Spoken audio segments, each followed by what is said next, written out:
जय श्री राधे। हमारे हिंदू धर्म में एकादशी व्रत को सबसे श्रेष्ठ माना जाता है।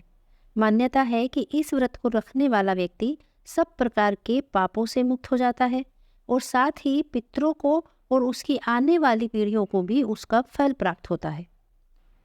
अब जो एकादशी आ रही है वह है पौष मास की पुत्रदा एकादशी और इस एकादशी पर भगवान विष्णु की विधि विधान से पूजा करने पर निसंतान दंपतियों को संतान की प्राप्ति हो जाती है और जिनकी संतानें हैं वो दीर्घायु हो जाती है और उनका भविष्य उज्जवल हो जाता है।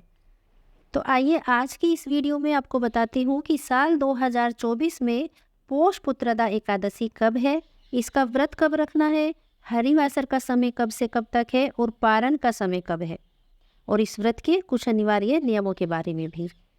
पुत्रदा एकादशी एक साल में 2 बार आती है, एक पौष मास में और दूसरी सावन मास में। और इसके नाम के अनुसार ही इस एकादशी का व्रत संतान की सुरक्षा और उसके उज्जवल भविष्य के लिए किया जाता है। अगर वैवाहिक दंपति इस एकादशी के दिन भगवान विष्णु का दक्षिणाव्रती शंख से अभिषेक करें, उसके बाद चंदन से तिलक करके कोई पीली मिठाई, पीले फल, पीले फूल और पीले वस्त्र तुलसी दल सहित भगवान विष्णु को अर्पित करें तो उनकी संतान दीर्घायु होती है और उनका भविष्य भी उज्जवल हो जाता है। अगर उनकी संतान की कुंडली में कोई दोष है तो उस समस्या का भी निवारण हो जाता है। और अगर कोई निसंतान दंपति संतान प्राप्ति हेतु इस व्रत को रख रहे हैं तो पति पत्नी दोनों को मिलकर ये व्रत रखना चाहिए। पुत्रदा एकादशी के दिन संतान प्राप्ति के लिए भगवान कृष्ण के बाल गोपाल की पूजा करनी चाहिए। पंचामृत से उनका स्नान कराकर चंदन का तिलक लगाएं, विधिवत उनका पूजन करें और उसके बाद संतान गोपाल मंत्र का जाप करें, जो इस वीडियो में मैं आपको बाद में बताऊंगी। तो उनकी संतान प्राप्ति की इच्छा जरूर पूरी होती है।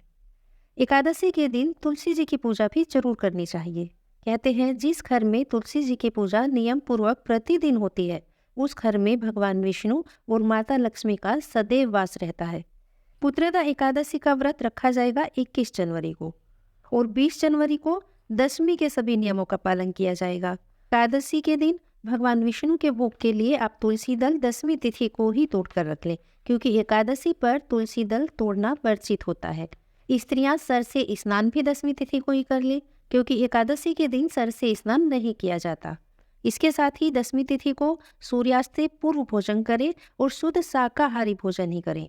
जो लोग एकादशी का व्रत रखते हैं दशमी वाले दिन प्याज, लहसुन और चावल को अपने भोजन में ग्रहण न करें। आइए अब आपको बताती हूँ एकादशी तिथि कब शुरू है और कब समाप्त होगी। एकादशी तिथि 20 जनवरी दिन शनिवार को शाम 7:27 पर शुरू होगी और एकादशी तिथि 21 जनवरी दिन रविवार को शाम 7:27 पर ही समाप्त होगी।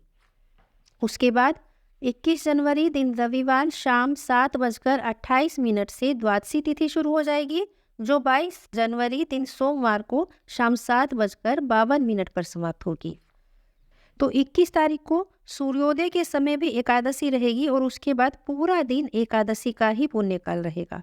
तो एकादशी व्रत पूर्ण रूप से 21 तारीख को ही रखा जाएगा।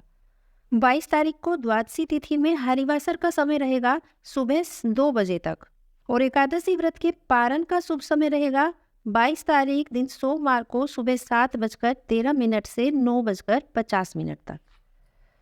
एकादशी व्रत का पारण अगर पारण के शुभ समय में ही हो तो एकादशी व्रत का पूर्ण फल प्राप्त होता है। एकादशी के दिन चावलों का प्रयोग खाने में तो किया ही नहीं जाता, उस दिन चावलों का प्रयोग पूजा में भी बिल्कुल नहीं करना चाहिए। अगर एकादशी के दिन पूजा में चावलों का प्रयोग होता है तो उसका दोष व्रती को तो लगता ही है, साथ ही उसके परिवार वालों को भी लगता है।